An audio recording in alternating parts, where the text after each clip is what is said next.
ইন্দুরের লাগিয়া সবটি কুচু কাইটটা কুচি কুচি করে তো এইটাছে ইন্দুর এতটা জ্বালাইতেছে। সকালে ঘুম থেকে উঠতে আইছিলাম হাতের মধ্যে যে লাউরাই লাগে মায়া দিহি বডি বডি একবারে ইন্দুরে কাইটটা মাইটটা সব শেষ করে দিছে। এই যে দেখতেছেন। আসসালামু আলাইকুম, সবাই কেমন আছেন? আশা করি সবাই ভালো আছেন।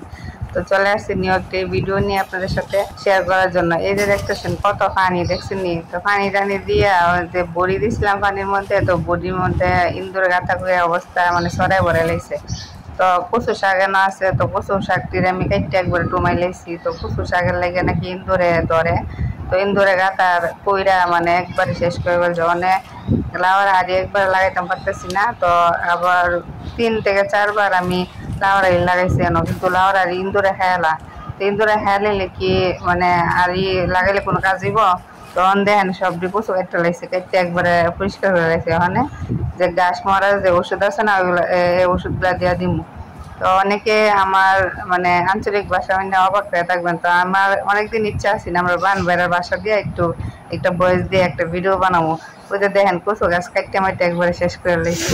কচু দিয়ে আসল কথা হইলো মানে যদি যারা শহরে থাকেন এরা মনে করেন যে কচু দিয়ে হাইতে অনেক মজা পাইতেন, তো আমরা গ্রামের মধ্যে বসবাস করি, তো এর লেগে আমরা কচু কোনো মূল্য নেই আমাদের কাছে।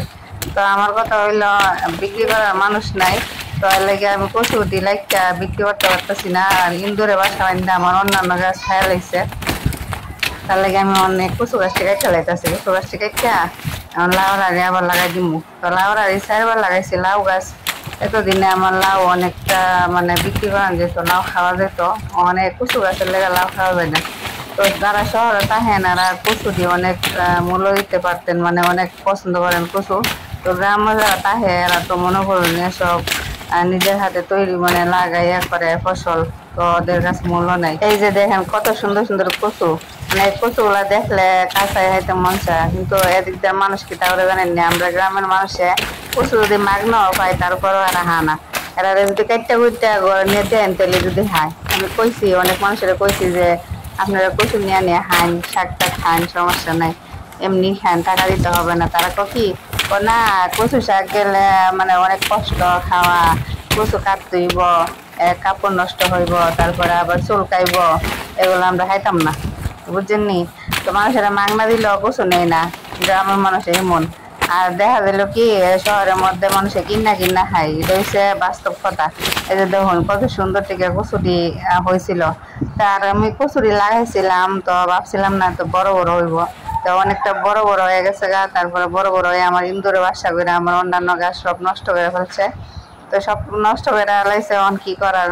3-4 বার লাউর হাড়ি লাগাইছি, লাউ গাছ হয়েছে না। তারপরে কইডার হালি, তারপরে অনেক দিয়া মানে অনেকটি মিষ্টি কুমড়া সবকিছু লাগাইছিলাম, সবকিছু ইন্দুরে হারাইছে।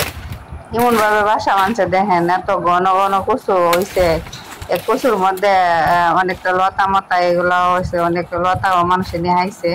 অনেক সবজি পরিষ্কার করে এরপরে আবার অন্যান্য যে ইয়ার আছে আলি টালি এগুলো লাগাই দিলে অনেকটা সুন্দর করে আবার গাছের মধ্যে পাইব, তারপরে ফসল টসল হইব। ওই যে দেখেন সবটা কাইটটা লাইছি, কাইটটা সেরা অনেক আমি এটারে একটা আবার ভাবতেছি যে হাতের মধ্যে চুলকাইতেছে, তো চুলকানি ধরছে। তারপরে যে পানি যে বিষাক্ত দেখছেন নিচে কতলা পানি, এই পানির মধ্যে অনেকে দেখেন আমার হাতের অবস্থা একবারে খারাপ হয়ে গেছে, মানে প্রচুর কষ্ট লাগিয়া একবারে হাতও চুলকাইতেছে, ডাক হয়ে যেতেছে। আবার নিচে যে পানি দেখতেছে না, পানির মধ্যে যদি আপনার নামেন একবার তাহলে আপনার চুলকাইয়া একবারে বাপের 10 লাগাই দিব, বুঝছেন? তো আমি একবার মানে এই কচুরি নাইমা মানে কচুরি কাইটটা তারপরে নামুম পানির মধ্যে, নাইমা আসলে মানে অবস্থা খারাপ করে লাগবো। কারণ এটি কচু দিয়ে আমি উড়ামো। আর প্রথম তো আমি কাইটটা লইছি গাছটি, কচু গাছটি কাটার লাগিয়া মানে মনে করেন যে পানিটা বিষাক্ত হয়ে গেছে, আরো চুলকানি বাইরে যাবে ওখানে। তো আমি জানি মানে কতটুকু কষ্ট হয় কচু পরিষ্কার করতে, ঠিক আছে? তো অনেক ভাবতেছি সবজি কচু ওটাই ফালাই দিম, বেটা কাটতে কাটতে কদিন পরে পরে আবার কচু বড় হয়ে যায়, তারপরে আবার কাটতে হয়, তো কোনো ফসল হইতেছে না। তো অনেক টাকা দিয়া তো ইয়া করছিলাম, মানে এইটা বাইসনা দিচ্ছিলাম গাছ বাগানের লাগিয়া, তো উদ্ভিদে হাড়ি নষ্ট করে তো লাভ নাই এই কচু গাছের লাগিয়া। আমি চাইতেছি যে অন্য গাছ মানে এই এখানে ফসল টসল করুন, তাহলে কচুরি কাটতেই যাচ্ছি। কচুরি এমনি কাটতে ভালোই লাগতেছে, কিন্তু পরে যদি পানির মধ্যে নাইমা কচু দিয়ে পরিষ্কার করি তো অনেক বোঝা যাব মানে কতটা মজা লাগে দিয়েছে চুলকানি চুলে একবারে অবস্থা খারাপ করে লাগবো। এই যে দেখতেছেন কত সুন্দর করে কচুটি কাটছি, তারপরে ওখানে উড়াইলাম সব কিছু উড়াইলাম, ভাবছিলাম যে কাইটটা একবারে থেয়া দিমো, তো আবার পরবর্তীতে আবার কাটুম, তো অন্দি কাইটটা সেরা আবার 2 দিন পরে পরে কাটতে হবে, তার জন্য একবারে উঠাই ফেলি। কচুরি কাইটটা গেছিলাম গা বাড়িতে, তো 3 দিন পরে আবার আইসি, তো ফাওটাও কাইটটা একবারে শেষ করে লাগছি, নিচে খালি বাঁশের বাঁশ দিয়ে সেরা ফাও কাটতে লাগছি। এই যে দেখেন কিভাবে পরিষ্কার করছি। এই যে এনো রাখছি কচু, এমন পাবজুরটা যদি পানির মধ্যে রাখতাম তাহলে এটা আবার জিয়া যাইতো কাবুজির নিয়ে লেগে উজানের মধ্যে উড়াইতে লাগছি, রোদের মধ্যে হোগায় একবারে কাঠটা হয়ে যাবো গা। তো এটা কতটা পরিষ্কার করছি, কতটা কষ্ট করছি জানেন, চুলকাইতে চুলকাইতে অবস্থা খারাপ করে লাগছে, হাতে পায়ে অনেকটা চুলকাইছে। তো ওখানে ভাবতেছি যে ঘাস মারার বিষ আছে না, এটি বাজার থেকে আনছি, তো এটি লবণ দিয়ে পানি দিয়ে মিশাইয়া তারপর বিছাইয়া সবজিরে গাছের মধ্যে ছিটাই দিমু, তাহলে গাছটি মরে যাবো গা। কচু গাছ আর টাইনা মাইনা ওঠানোর দরকার নেই, অনেকটা কষ্ট, অনেকটা চুলকানি ধরে। তো লাগিয়া ভাবছি যে দিকটা আমি রাখা দিমু কচুটি, তো মাঝে মধ্যে লতা মতা খাওয়া যাব, কচু খাওয়ান যাব।